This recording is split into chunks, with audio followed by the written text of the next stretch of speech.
Picture this. You're walking through the streets of ancient Rome in the year 65 AD. The air is thick with the scent of spices and the murmur of a million lives. The empire is at the zenith of its power, and at its heart is a man who is more god than mortal, the Emperor Nero. His reign, which began with such dazzling promise, slowly curdled into something dark and unpredictable. He is a man of immense artistic passion and even greater paranoia, a soul balanced on the knife's edge between genius and madness.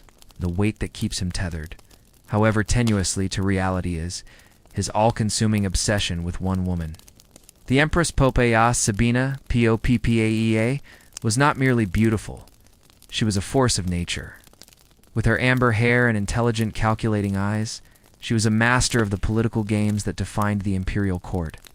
She had navigated her way from a noble but secondary family into the emperor's bed, convincing him to cast aside his politically advantageous but sterile marriage to the noble Octavia.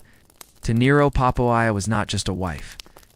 She was a reflection of his own grandeur, the living embodiment of the beauty and glory he felt he deserved. His love for her was not a gentle affection. It was a firestorm, a possessive, suffocating obsession that unsettled even his most hardened advisors. Ancient historians paint a chilling picture of this period. Nero's need to possess Poppaea was absolute. He would descend into violent rages if another man's gaze lingered on her for a moment too long at public functions. He surrounded her with guards, not for her protection, but to monitor her every move, her every conversation. The imperial treasury was drained to lavish her with gifts of impossible expense: pearls the size of grapes, silks that shimmered with the light of the Orient, perfumes so rare they were worth more than their weight in gold. He commissioned dozens of statues and portraits of her, filling his private chambers with her likeness so that he would never have to be without her image. This was not the devotion of a lover. It was the behavior of a collector, a man who had confused a human being with a priceless object he had acquired. Poppaea, for her part, was no naive victim. She understood the precarious nature of her position. She wielded Nero's obsession like a weapon, using her influence to elevate her family, place allies in key positions, and build a network of power to insulate herself. She was one of the few people in the world who was not terrified of the emperor. She would argue with him, challenge his decisions, and even mock his artistic performances if she found them lacking. She retained a fierce independence of spirit that, ironically, seemed only to deepen Nero's fascination with her. She was the one person who treated him not as a god, but as a man, and for that, he was utterly enthralled. But in the summer of 65 AD, that dynamic shattered forever. The details of the argument are lost to history, muddled by conflicting accounts. Some say it was over Nero's late return from the chariot races, others a disagreement about his theatrical pursuits.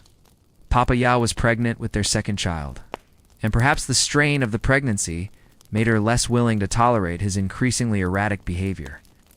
Whatever the spark, the argument escalated. According to the historian Tacitus, Poppaea, in a moment of frustration, dared to criticize Nero's priorities, challenging his commitment as a husband and emperor. In that moment, something inside Nero snapped. The thin leash holding back the beast of his rage broke. In a fit of uncontrolled fury, he lashed out. Whether it was a savage kick or a brutal blow, the result was the same. He struck his pregnant wife with such force that she collapsed, bleeding. Internally, on the marble floor of the palace, imagine the silence that followed the scream. The sudden horrifying clarity in the emperor's eyes as he realized what he had done. The man who commanded 30 legions, who was worshipped as a living god, had just murdered the one person he truly loved, and with her, his unborn child. The accounts describe a scene of pathetic, unhinged grief. Nero threw himself upon her body, begging her to live, commanding her to breathe. As if death itself would obey an imperial decree, he summoned every physician in Rome, offering them fortunes, threatening them with torture, but it was useless. Poppaea Sabina was dead. Nero's grief was not that of a normal man. It was a complete psychotic break. He refused to have her body cremated in the Roman tradition, instead having it embalmed with spices, a practice reserved for foreign kings. He delivered a eulogy of such overwrought praise that it bordered on the absurd, and then had her deified, officially declaring her a goddess. A cult was established in her honor, but in private, his madness took a darker turn. He would spend days on end with her preserved corpse, talking to it, caressing it, as if she could still hear him. The imperial court was forced to participate. In this grotesque fiction, Poppaea was to be spoken of in the present tense. Her seat was left empty at banquets. Any courtier who dared suggest the emperor should move on was met with exile or a quiet execution. Nero, the master of the world, was now a prisoner in a mausoleum of his own making, haunted by the ghost of the woman he had destroyed, and it was in this abyss of grief and madness that he first laid eyes on a young boy who would become the vessel for his horrifying fantasy. In the shadowy corridors of the imperial palace, a young man named Sporus went about his duties, blissfully unaware that his life was about to be irrevocably destroyed. He was likely no more than 14 or 15 years old, a pure delicatus, who had been born into the imperial household. As a freedman, a former slave granted liberty, he occupied a privileged yet precarious position. He had received a good education, preparing him for a comfortable administrative role within the palace bureaucracy. For a freedman, this was a path to influence and wealth, but it was a path paved with absolute dependence. His life, his career, his very existence depended entirely on the emperor's favor. What sealed Sporus's fate was not his intelligence or his skill. It was a cruel accident of genetics, his face. Multiple ancient sources, including Cassius, Dio, and Suetonius, agree that the boy bore an uncanny, haunting resemblance to the dead empress Poppaea.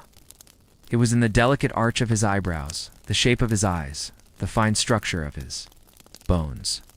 In a world steeped in superstition, where physical resemblance was believed to signify a deeper spiritual connection, this similarity was seen as nothing short of supernatural. For the grief-stricken, mentally shattered Nero, seeing Sporus for the first time after Poppaea's death was like seeing a ghost. In the boy's face, he saw a chance to undo the irreversible, to reclaim what his own rage had annihilated. The singular, glaring problem, of course, was that Sporus was male.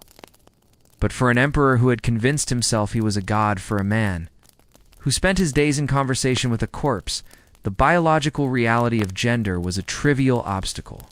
What Nero conceived of next was not an act of passion or a fleeting whim. It was a calculated, methodical, and monstrous act of cruelty. He would not simply dress Sporus as a woman. He would transform him. Nero summoned the most skilled physicians in Rome, not to heal, but to mutilate. He issued a command that must have chilled them to the bone. They were to perform a castration on the young man. This was not a medical procedure. It was the systematic destruction of an identity. The surgery of the ancient world was a brutal affair, performed with unsterilized bronze instruments and only crude anesthetics like opium or henbane. The process would have been an agony beyond description. The risk of death from hemorrhage or subsequent infection was astronomically high. Sporus would have been held down by guards, his screams echoing in a palace where no one would dare to intervene. That's the emperor as well. Was enacted upon his body. That he survived is a testament to his youth or sheer luck. But the boy who recovered was forever changed.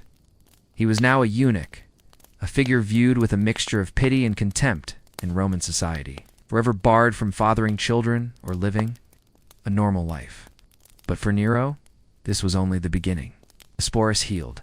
The emperor announced his next intention, an act so bizarre it shocked even the jaded Roman aristocracy.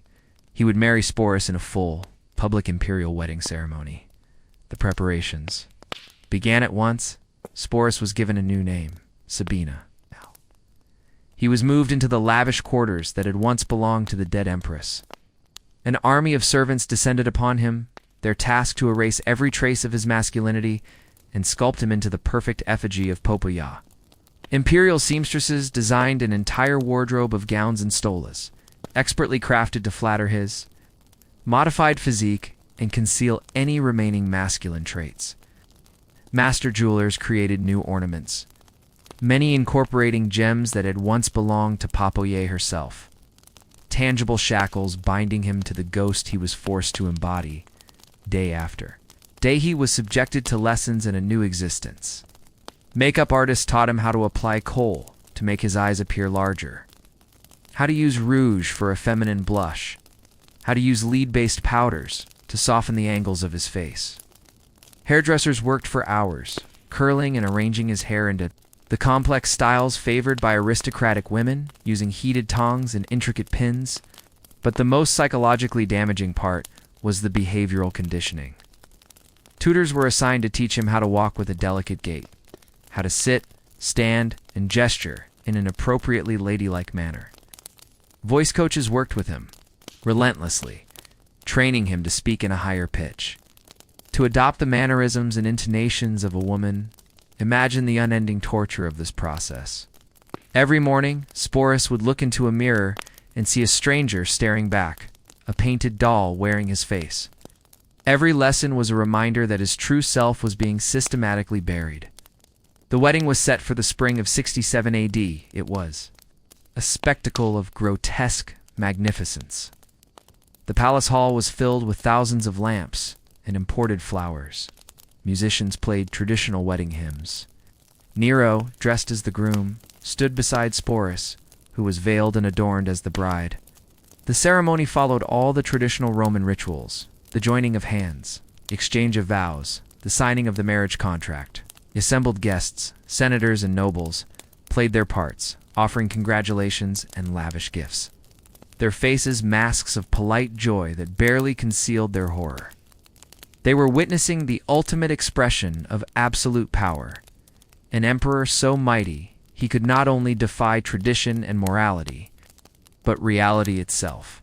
Following the grotesque pageantry of the wedding, Sporus, now officially and legally known as Sabina, began a new life that was a waking nightmare. Nero did not treat him as a mere companion or a plaything. He treated him exactly as he would, a legitimate empress. Sporus was granted his own household staff, a suite of rooms within the palace, and a generous income from the imperial treasury. He traveled in his own litter, was attended by a retinue of servants, and was, in every outward respect, the consort of the most powerful man in the world. But this luxury was the stage for a psychologically devastating performance that was required of him every moment of every day. Nero's delusion was terrifyingly complete. He did not see Sporus playing a role. In his broken mind, he genuinely believed he had succeeded in resurrecting Poppaea. He exclusively referred to Sporus as Poppaea, or Sabina. He would speak to him for hours, reminiscing about shared memories. From his marriage to the real Poppaea walk in the gardens, a joke she once told, a political disagreement they once had. Sporus was expected not only to listen, but to respond as if he, too, remembered these events. His life became a high-stakes improvisation, where a single forgotten detail, a moment of hesitation, or an incorrect emotional response could provoke the emperor's lethal rage. Imagine the mental strain. Sporus had to become an expert on the life of a dead woman he had likely never met. He had to learn her mannerisms, her preferences, her history, all while erasing his own. When Nero spoke of a trip they had taken, Sporus had to feign recognition. When Nero hummed a tune Poppaea had loved, Sporus had to smile with fond memory. He was living as a ghost in his own body, his consciousness a terrified puppeteer pulling the strings of a doll made in another's image. Ancient sources note that Sporus became remarkably adept at this horrifying deception. He developed an almost preternatural ability to anticipate Nero's moods and provide the exact response the emperor craved. But they also note a profound change in him. The boy who was once likely a normal, vibrant teenager became increasingly withdrawn, quiet and melancholic, his eyes holding a permanent sadness that even the heaviest makeup could not conceal. This bizarre theater was not confined to the palace walls. Sporus was expected to accompany Nero to all public functions. He sat beside the emperor at state dinners, attended games at the Circus Maximus, and was present at religious ceremonies. The Roman elite, and indeed the entire populace, were expected to accept this fiction without question. To refer to the empress as anything other than she was an act of treason. To show anything less than the proper deference was to risk ruin. This forced complicity created a surreal atmosphere in Rome.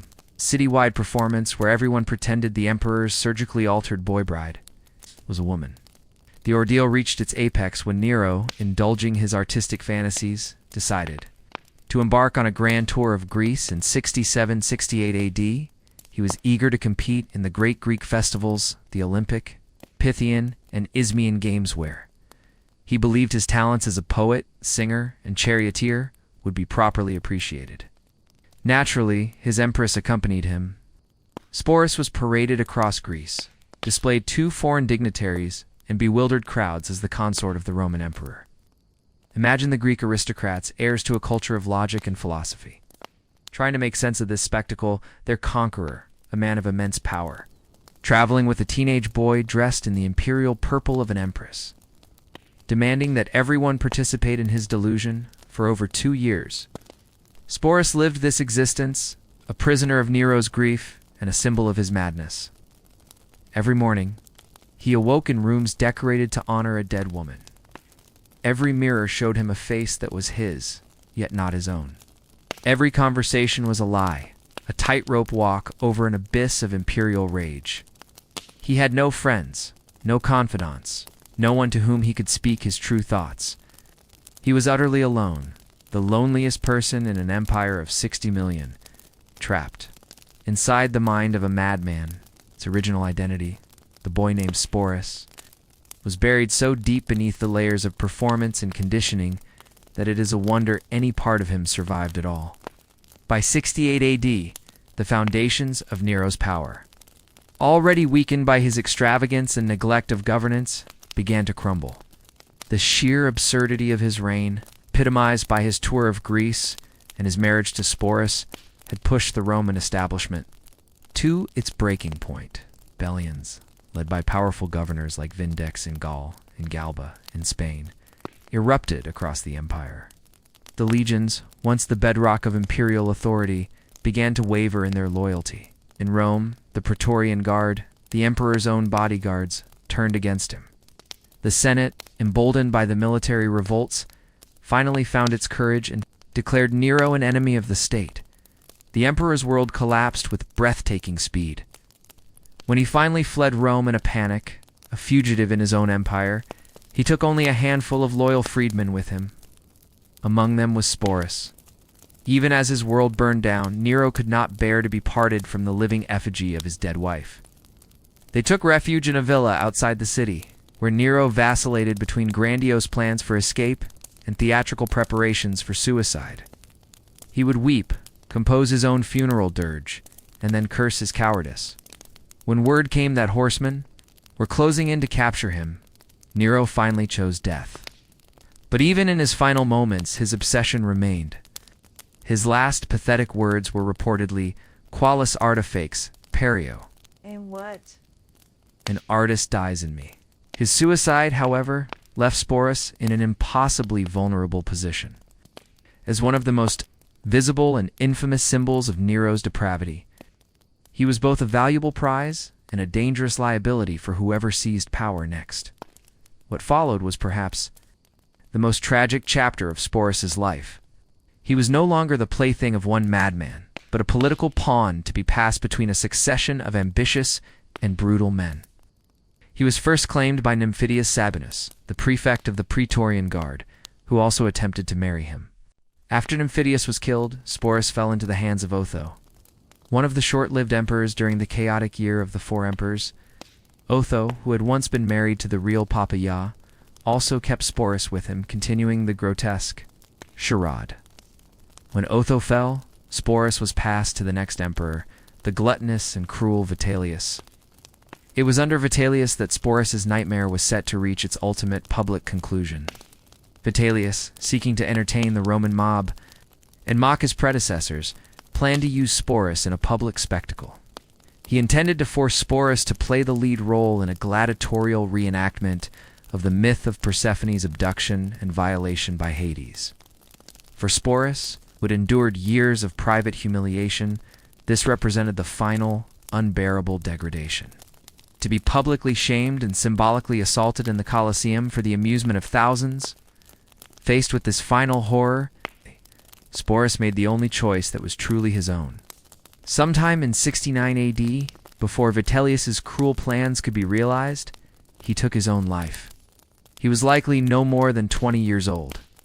In death, he finally escaped the grotesque theater that had consumed his youth. His story became a cautionary tale among Roman historians, a symbol of the depths of imperial decadence. But what makes the tragedy of Sporus so uniquely haunting is not just the abuse he endured, but the complete and systematic erasure of his identity. From the moment Nero saw a fleeting resemblance in his face, Sporus the individual ceased to exist. He became a canvas, a vessel, a living doll onto which a madman projected his grief and fantasies. We know almost nothing of the boy he was before the transformation. What were his hopes, his dreams, his personality? All of it was sacrificed at the altar of Nero's obsession. The fact that Sporus ultimately chose death over further public humiliation suggests that somewhere, deep beneath the layers of forced femininity and psychological conditioning, the spark of his original self, his sense of dignity and identity, have survived. His final act was both a profound tragedy and a final defiant assertion of agency. He refused to be a pawn any longer. In choosing the manner of his own end, Sporus reclaimed the one thing that had been denied to him for years, the power to decide his own fate.